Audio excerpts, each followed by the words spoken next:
오늘은 이제 잠언 18장을 공부하는데요. 잠언 18장은 크게 두 부분을 나눌 수 있어요. 첫째는 1절에서 12절 또는 13절, 14절인데 이 1절로 12절은 어리석은 자인데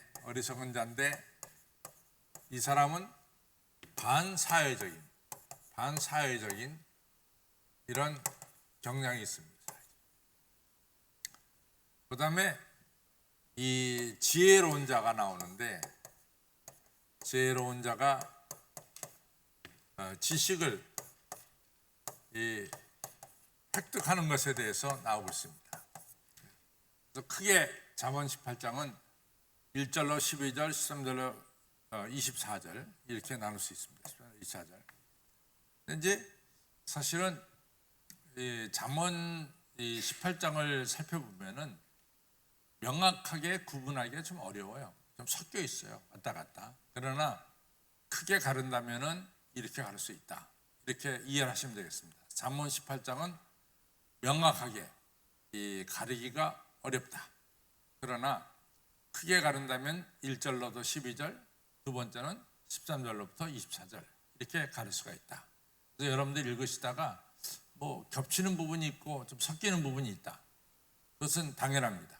그래서 구약 성서학자들도 잠언 18장은 확실하게 구분하기가 쉽지 않다. 이렇게 얘기했습니다. 자, 그러면 이제 우리 들어가죠.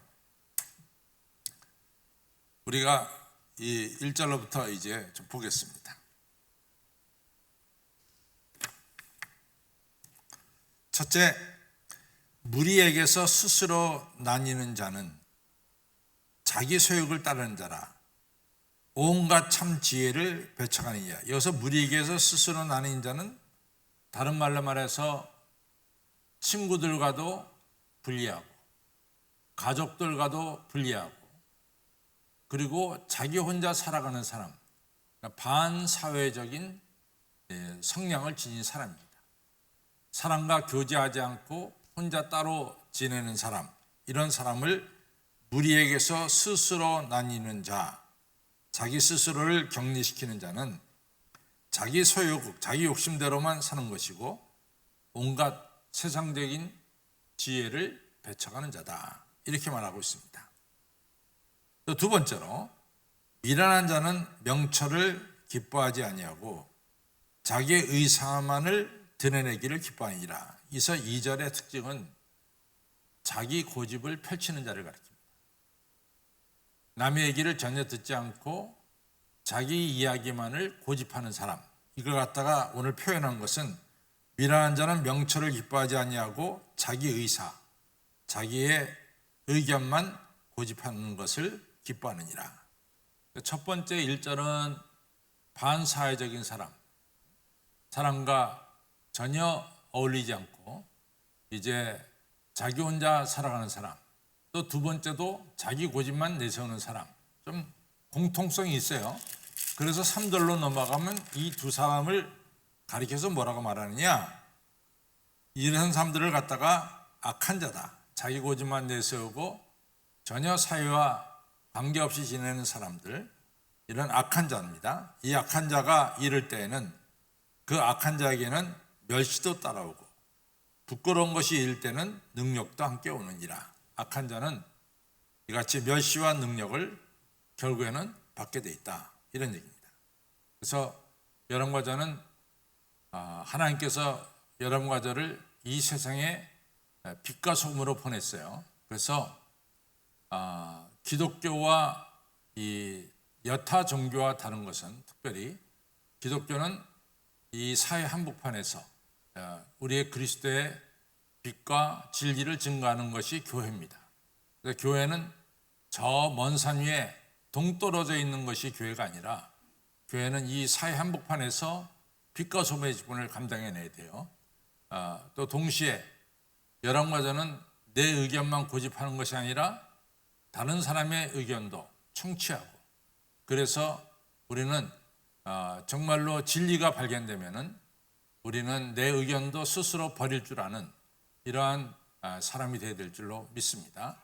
그래서 반사회적인 사람, 자기 의견만 고집하는 사람은 결국은 멸시와 능력을 받게 된다. 이렇게 말씀하고 있습니다. 이 사절로 갑니다. 명철한 사람의 입의 말은 깊은 물과 같고 지혜의 샘은 솟쳐 흐르는 내와 같으니라. 사실은 명철한 사람은 그 깊은 진리를 깨달아 아는 것이고 또 자기가 깨달아 아는 진리를 갖다가 다른 사람에게 나눠줄 줄 아는 이런 사람들이 바로 명철한 사람들이죠. 그래서 명철한 사람들은 깊은 진리를 깨닫고 또 그 자기가 깨달은 진리가 다른 사람에게 흘러나가도록 이같이 나눠주는 사람을 가리킵니다. 5절을 보겠습니다. 악인을 두어하는 것과 재판할 때 의인을 억울하게 하는 것이 선하지 아니하니라. 제가 지난번 잠언 17장에서도 우리가 다뤘지만은 궁극적인 재판관 모든 것을 판결하시는 분은 누구세요? 그래서 하나님이십니다. 그래서 이제 구약에 보면은 항상 두 가지를 정확하게 보는데 하나는 교회와 하나는 법정입니다. 그래서 제사장들이 썩었고 재판관들이 썩을 때는 그 나라는 망하는 거예요. 왜냐하면 공의가 흐르지 않기 때문에. 그래서 공의를 흐르게 하는 마지막 보루는 역시 법원이고 역시 제사장입니다. 그래서 교회와 법원은 공의를 강같이 흐르게 하는 중요한 역할을 해야 됩니다. 그런데 이제 여기서 말한 것처럼 재판을 흐리게 하고 잘못하는 것은 바로 재판관이신 하나님의 명예를 더럽히는 거예요. 그래서 오늘도 계속해서 이게 나오지만은 재판을 올바르게 해야 된다라는 사실입니다. 그 다음에 6절을 보면은 미련한 자의 입술은 다툼을 일으키고 그 입은 매를 자청하니라. 미련한 자는 자꾸만 이간질 시켜요, 사람들끼리. 그래서 자꾸만 이 사람 저 사람끼리 싸움을 만든다고. 그래서 항상 조심하는 것은 여러분들 이간질 시키는 사람은 이것은 좀 멀리하세요. 이간질 시키는 사람들이 있습니다. 여러분들이 와서 여러분들 귀에 아주 여러분들 편에 서 있는 것처럼 글쎄 말이야 안무개가 당신같이 착한 사람에게 이런 말을 했잖아. 그럼 여러분들 들 때 좀 흥분이 돼요. 근데 한 발자국 좀 뒤로 가서 잘 보세요. 그렇게 말한 사람이 그게 문제입니다. 왜 이간질 시켜? 왜? 비록 그 말을 들었다 할지라도 그렇게 말하는 것이 아니라 좋게 말을 해야지. 그래서 서로 화합을 시켜야지. 그래서 사람은 좀 어려서부터 그런 걸 잘 알면 좋은데 이게 좀 나이가 들면 좀 이제 깨달아져요. 그래서 전에는 다른 사람이 나에 대해서 욕한 것을 전해준 사람이 저 사람이 내 편이다 이렇게 어리석게 생각할 적도 있었지만은 지금에 와서는 제가 네가 나를 죽이는구나 이렇게 생각을 하고 있어요. 그러니까 이간질 시킨 사람이 죽이는 거예요. 그러니까 여러분들 지혜를 좀 많이 가지셔서 이간질 시키는 사람들은 멀리 하시길 바랍니다. 네, 정말이에요.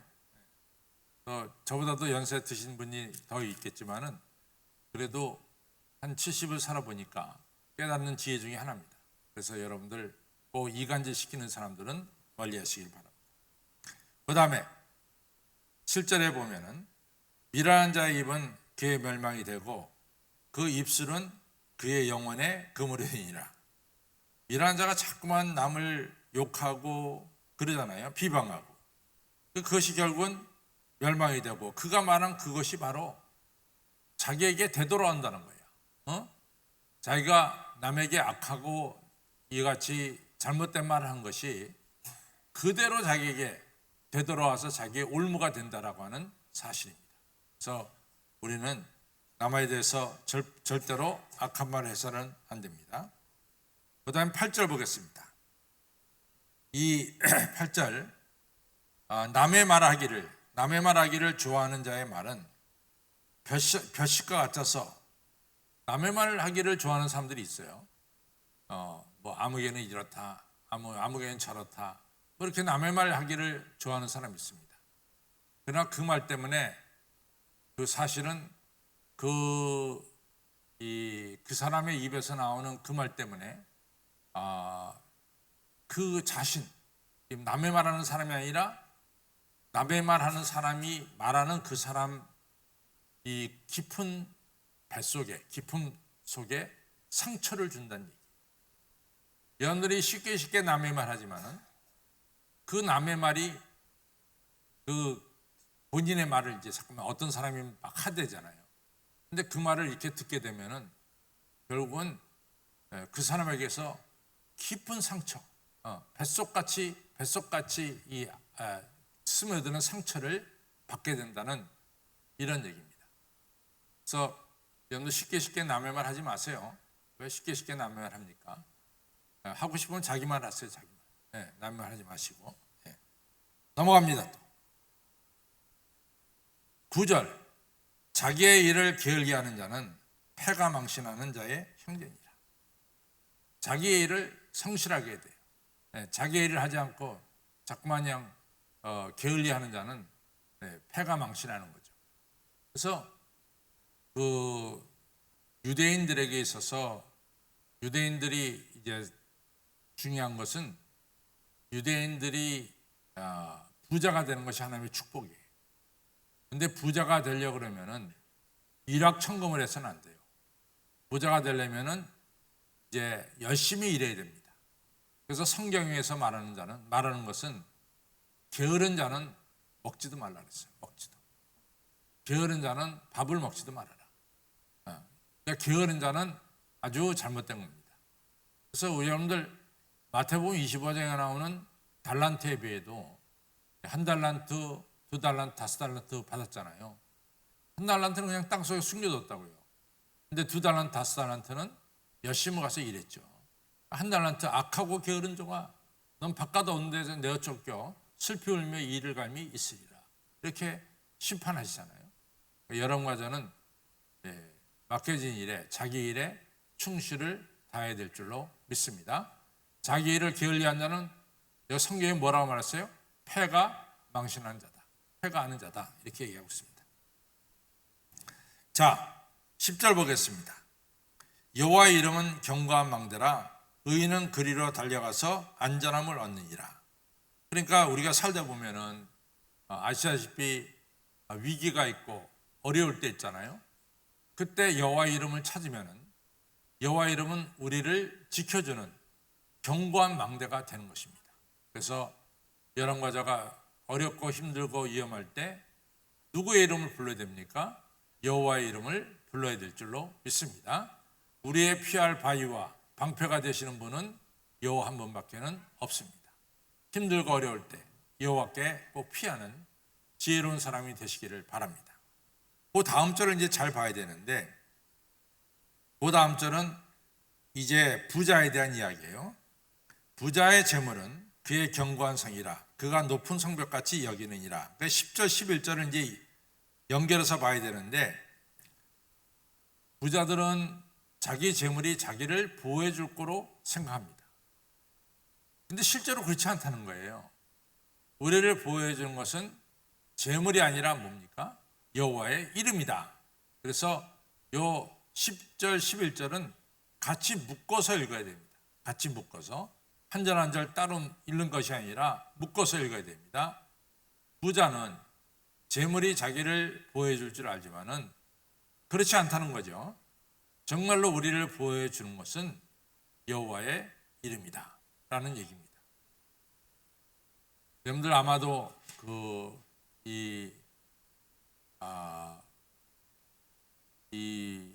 우리가 이 북한에서 내려온 분들을 보면은 6.25 전에 북한에서 돈이 많았기 때문에 핍박을 많이 받았어요. 북한에서. 그리고 피난 올 때 아무리 자기 집에 뭐가 많아도 하나도 가져오지 못합니다. 그분들의 이러한 월남에서의 생활을 보면은 하나님밖에는 우리를 지켜주시고 살려주실 리가 없다는 것을 깨닫고 북에서 내려와서 여기 남에서 열심으로 교회 생활한 거예요. 바로 그런 교회들이 바로 우리가 북에서 내려온 사람들이 세운 교회인 영락교회를 비롯해서 그러한 교회들이 되겠죠. 여러분들, 우리를 지켜주시는 분은 여호와 하나님 한 분이십니다. 여호와 하나님 한 분을 꼭 의지하시기 바랍니다. 그 다음에 이제 또 넘어가겠습니다. 이제는 12절 우리 같이 있습니다. 시작. 사람의 마음의 교만은 멸망의 선봉이요 겸손은 존귀의 앞잡이니라. 교만하다는 것은 모름이에요. 하나님을 무시하죠. 하나님을 무시합니다. 하나님을 무시하고 사람을 무시하는 사람이 교만한 사람이에요. 겸손한 사람은 뭡니까? 하나님 앞에 무릎을 꿇는 사람이 겸손한 사람입니다.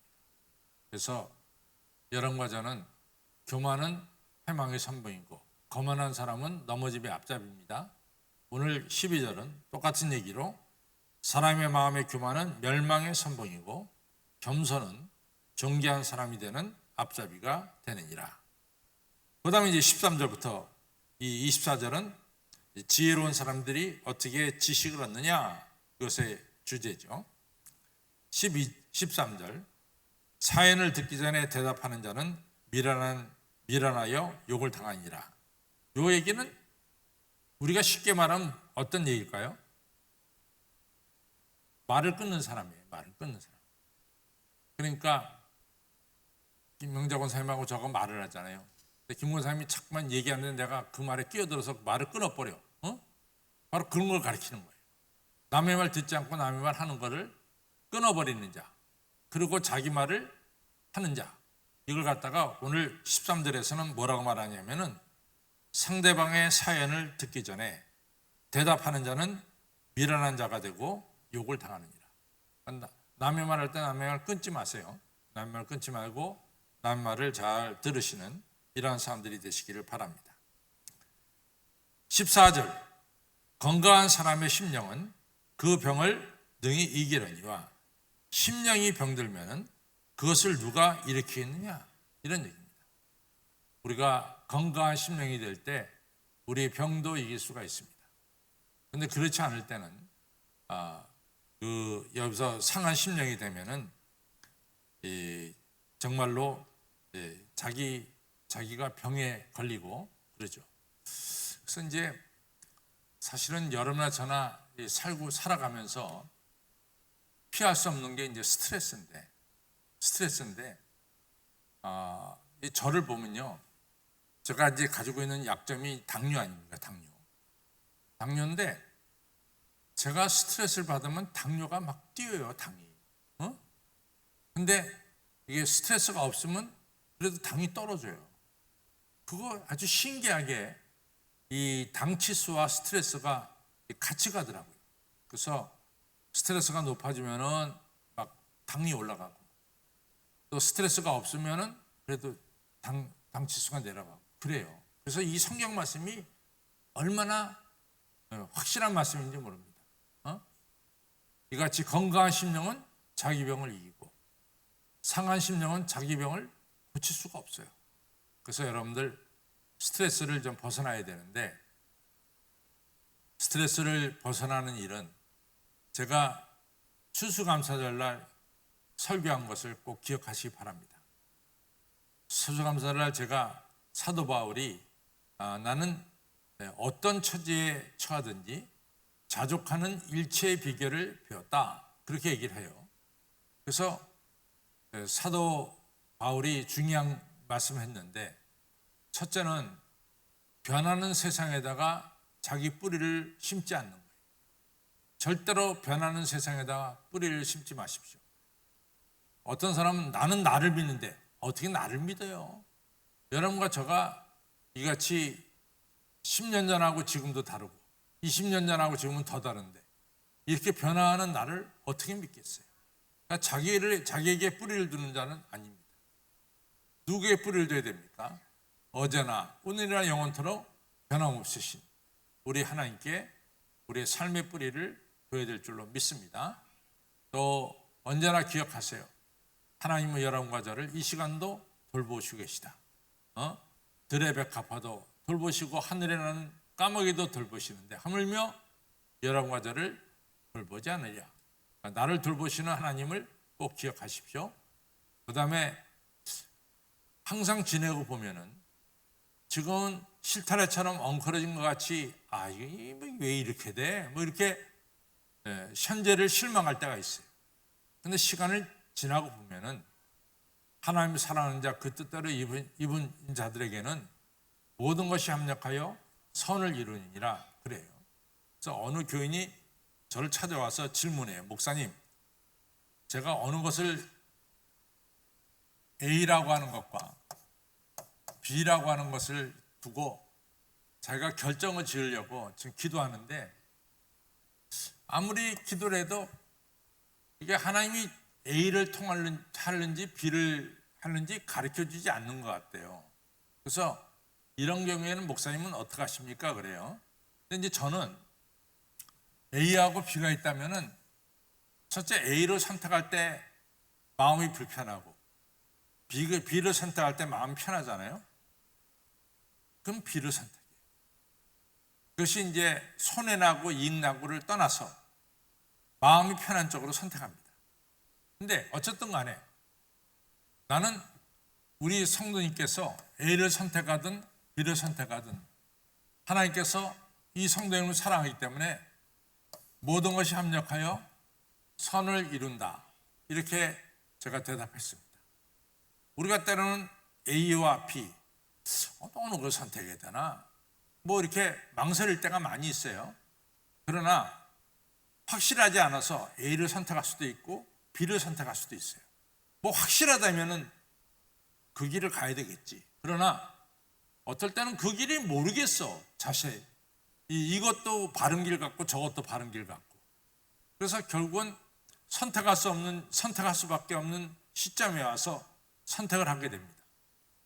근데 분명한 것은 여러분이 무엇을 선택하든 제가 무엇을 선택하든 하나님은 저를 사랑하시기 때문에 모든 것이 합력하여 선을 이루어 주신다는 것을 믿으시기 바랍니다. 오늘 우리 김은정 집사님이 참 기도를 잘하셨는데 사실은 이 코로나 바이러스 이 면역 주사를 맞고 좀 문제가 생겼어요. 김은정 집사님이. 그래갖고 병원에 오랫동안 입원했었는데 요 전에 우리 추수감사 축제 때 그 여신대회에 나와서 노래하고 춤추는 거 보니까 내가 속으로 다 났다. 오늘 아픈 건 없다. 내가 이렇게 결론을 내렸는데 그래도 우리보다는 젊은 집사가 김은정 집사인데 그래도 젊은 집사님께서 재림의 주님을 기다리는 기도를 하니까 신앙이 제대로 가고 있다. 이렇게 생각합니다. 여러분과 저는 재림의 주님을 기다려야 될 줄로 믿습니다. 중요한 거예요, 그 신앙이. 왜? 재림의 주님 오면 우리는 영광스러운 존재가 되기 때문에 그렇죠. 자, 또 갑시다. 이제 한참 얘기하다 보면은 내가 어느 절까지 갔는지 착각할 때가 있습니다. 15절 갑니다. 명철한 자의 마음은 지식을 얻고 지혜로운 자의 귀는 지식을 구하니라. 명철한 자는 지식을 얻기를 힘씁니다. 그래서 지식을 얻게 되는 거죠. 여러분과 저가 지식을 얻기 힘쓸 때 명철한 자가 되는 것이죠. 16절, 이것도 16절도 잘 봐야 돼요. 여기 이제 성경을 잘 이해해야 되는데 16절, 선물은 그 사람의 길을 너그럽게 하며 또 존귀한 자의 앞으로 그를 인도하느니라. 그래서 선물은요, 뇌물입니다. 뇌물. 그래서 이 뇌물은 그 사람이 어려운 처지에 있을 때 그 어려움에서 풀어줄 수도 있다. 그런 얘기예요. 또 그 뇌물은 여기서 존귀한 자는 재판장 앞이나 높은 사람에게 가게 한다. 이런 뜻이에요. 그러나 우리가 성경은 어떻게 봐야 되냐면 전체 맥락을 봐야 돼요. 요 한 구절을 보면은 우리는 어떻게 생각하면 요 한 구절을 보면은 그러면 성경에서는 뇌물을 갖다가 좋게 여긴다. 이렇게 볼 수 있어요. 요 한 구절을 보면은. 그러나 어제 우리가 지난 수요일 날도 살펴봤듯이 이 뇌물을 하나님께서는 옳은 것으로 여기지 않습니다. 뇌물을 통해서 재판을 그르친 것은 바로 하나님의 공의로운 재판을 대적하는 것이 돼요. 그래서 이 뇌물을 통해서 재판이 공정하지 못하다면은 그것은 전체 재판장이신 하나님께 욕을 돌리는 것이 된다. 따라서 이 말씀은 여기서 여러분과 긍정적으로 보는 것이 아니라 부정적으로 봐야 된다. 뇌물은 잘못된 것이다. 이렇게 넘어가시기를 보시길 바랍니다. 그 다음에 17절 송사 어떤 송사 어떤 재판 사건에 있어서 원고가 나 A라는 사람 때문에 너무나 많은 피해를 받았습니다. 그렇게 얘기한단 말이죠. 그래서 원고의 말이 맞는 것 같아. 원고의 말만 들어보면. 근데 그 다음에 이제 피고가 자기를 디펜스 할 거 아니에요? 변호할 거 아니에요? 변호를 보니까 꼭 그런 것만은 아니야. 그래서 중요한 건 뭐냐? 양쪽 말을 들어야 된다 이 얘기예요. 여기서 양쪽 말을. 여기서의 성경 말씀은 이 17절의 송사의 원고의 말이 바른 것 같으나 그러나 그 다음에 피고가 와서 자기 얘기를 할 때 들어보니까 원고가 말한 게 다 맞지 않는 거야. 또 피고의 말에도 일리가 있다는 거지. 그러니까 양쪽 사람의 이야기를 다 들어야 됩니다. 양쪽 사람의 이야기를 다 들어야 됩니다. 한쪽만 들으면 안 돼요. 그렇죠? 양쪽 사람의 이야기를 다 들어야 됩니다. 영 반응이 없어요. 벽에다 대고 얘기하는 것 같아요. 오늘은. 양쪽 사람의 이야기를 다 들어야 됩니다. 좀 그렇게 나가야지. 네. 그 다음 갑시다. 또. 18절. 근데 오늘따라 이렇게 글씨가 보였다 안 보였다는지 모르겠어요. 18절 시작. 제비를 뽑는 것은 다툼을 그치게 하고. 그래서 이제 성경에서 제비 뽑는 일이 있죠. 그렇죠. 제비 뽑는 일. 그래서 우리가 제비 뽑아서 이 아간이 이같이 여리고성을 점령할 때 이 승리를 했는데 아이성을 점령하러 갈 때 실패했어요. 도대체 누구 때문에 아이성에 실패를 했느냐? 그 제비를 뽑다 보니까 누구에게 왔어요? 아간에게 왔죠. 또 우리가 이제 그 요나서를 보면은 요나가 탄 배가 다시 들어가는 배가 큰 풍랑을 임하죠. 근데 제비를 뽑다 보니까 누가 걸렸어요? 요나가 걸렸죠. 이같이 이 제비는 구약 성경에 어떤 문제를 해결하는 그런 도구로 쓰였습니다. 그래서 그런 뜻에서 이야기하는 거죠. 자, 19절. 이 상당히 중요한 얘기인데 노엽게 한 형제의 화목하기가 견고한 성을 취하기보다 어려운즉 이러한 다툼은 산성문밑장 같으니라. 어떤 가족끼리의 어떤 이제 문제가 생기면은 그 문제 해결하기가 참으로 어렵다는 거예요. 이 가족 안에서의 문제가 생기면은 그 문제가 상당히 어렵다. 그래서 산성의 문빗장을 여는 것처럼 어려운 게 가족 간에 문제가 생길 때 일이다. 이런 얘기입니다. 그래서 가족 간에 문제가 생기지 않도록 해야 됩니다. 그래서 19절 시작. 노엽게 한 형제와 화목하기가 견고한 성을 취하기보다 어렵고 또 이러한 다툼은 산성 문빗장 같이 풀 수가 없다. 이런 얘기가 되겠죠. 그래서 가족끼리 서로 화평하게 지내라 이런 말씀입니다. 20절 시작. 사람의 입에서 나오는 열매로 하여 배가 부르게 되나니 곧 그 입술에서 나는 것으로 하여 만족해 되니라. 여러분들 우리의 선한 말로 선한 열매를 맺어야 됩니다. 우리의 입술을 통해서 악한 말을 하지 마시고 선한 말을 하시기를 바랍니다. 선한 말 하시기 바랍니다. 저 따라서 시작. 우리의 입으로 선한 말을 해서 선한 열매를 맺자. 선한 열매를 맺어야 될 줄로 믿습니다. 또 21절 보겠습니다. 죽고 사는 것이 혀의 권세에 달렸나니 혀를 쓰기를 좋아하는 자는 그 열매를 먹으리라. 이건 부정적인 거죠. 이 혀의 말 한마디 때문에 죽고 사는 문제가 생겨. 죽고 사는 문제. 그래서 사실은 말 한마디 가지고 사람을 죽일 수도 있고 사람에게 용기를 줄 수도 있어요. 그렇죠? 그래서 여러분과 저는 절대로 입술을 통해서 남에게 상처를 주는 자가 되지 마시고 우리 이웃에게 용기를 북돋아주는 그러한 입술이 되시기를 바랍니다. 너무 중요한 얘기입니다. 22절 아내를 얻는 자는 복을 얻고 여호와께 은총을 받는 자니라. 그러니까 결혼은 축복이라는 거예요. 그래서 우리가 창세기에 보면은 사람이 독초하는 것이 좋지 않게 보여서 우리 하나님께서 이브를 만들어서 아담에게 데려와서 가정을 이루게 했습니다. 가정은 제가 작은 천국의 출정서라고 그랬어요. 그래서 하나님께서 가정을 통해서 축복해 주십니다. 여기 계신 분들은 다 시집장가 갔을 줄 아는데 백이나 아직까지 총각 처녀에 있는 분들은 빨리 시집장 가시기를 바랍니다. 대답이 없어요. 자기 자녀분들은 다 가셨나 보지. 여러분들 곧 시집장가 다 보내시기 바랍니다. 그 다음에 가겠습니다. 23절입니다. 여기서 가정은 축복의 통로고 23절은 가난한 자는 간절한 말로 구하여도 부자는 어마어마하다.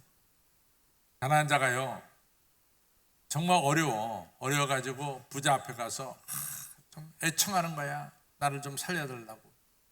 근데 부자는 그 애청을 듣고도 아주 엄한 말로 이같이 가난한 자에게 대하는 이런 모습이 여기 나오는 거죠. 그래서 우리가 성경은 한 구절이지만은 그림이 다 그려져. 그 그림은 뭐냐? 지금 가난한 자가 부자한테 빚을 졌어. 부자가 빚을 갚으라는데 가난한 자가 빚을 갚을 만한 돈이 없단 말이야. 그러니까 무릎 꿇고 막 사정하는 거야. 애청하는 거지.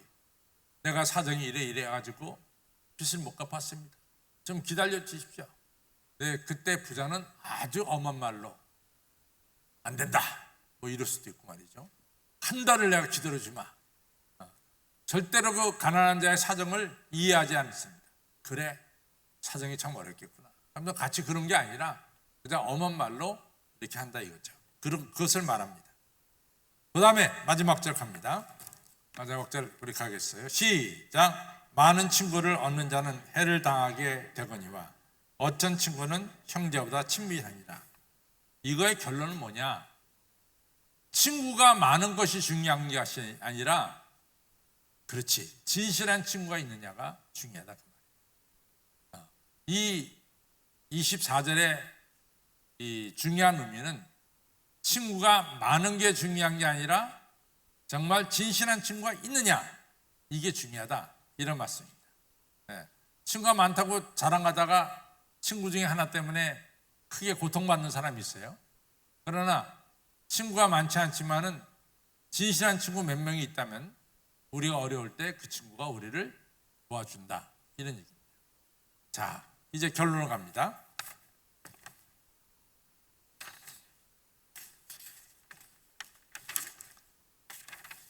같이 읽겠습니다. 시작. 어리석은 자는 사회 속에서 자신을 분리시켜 반사회적 사람이 된다는 것입니다. 그리고 다른 사람의 말을 듣지 아니하고 자기의 말만 고집한다는 것입니다. 바로 이러한 사람은 멸시와 능력을 받는다는 것입니다. 지혜로운 사람은 명철을 구하고 지식을 구하는 자입니다. 바로 이러한 사람은 심령이 건강한 사람이 되어서 육체적으로도 건강해진다는 것입니다. 또한 사람이 이 땅에 살면서 중요한 것은 입술에서 나오는 말입니다. 왜냐하면 자기 입에서 나오는 말로 열매를 맺어서 만족하게 되지만 반대로 자신의 말 때문에 망하는 사람도 있다는 것입니다. 우리가 가정을 통해서 하나님의 복을 받고 은총을 받는 것입니다. 성도 여러분, 지혜로운 사람이 되시기를 바랍니다. 그러기 위해서 하나님 말씀을 들어서 명철한 사람이 되시기를 바랍니다. 나아가 우리 입에서 나오는 지혜로운 말로 선한 열매를 맺고 만족을 얻으시기 바랍니다. 똑같이 썼지만 다시 한번 읽습니다. 시작.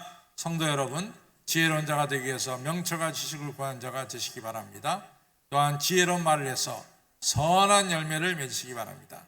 그리고 하나님께 주신 가정이 축복의 통로임을 알고 언제나 하나님을 경외함으로 하나님부터 축복과 은총을 받으시기를 주님의 이름으로 축원합니다.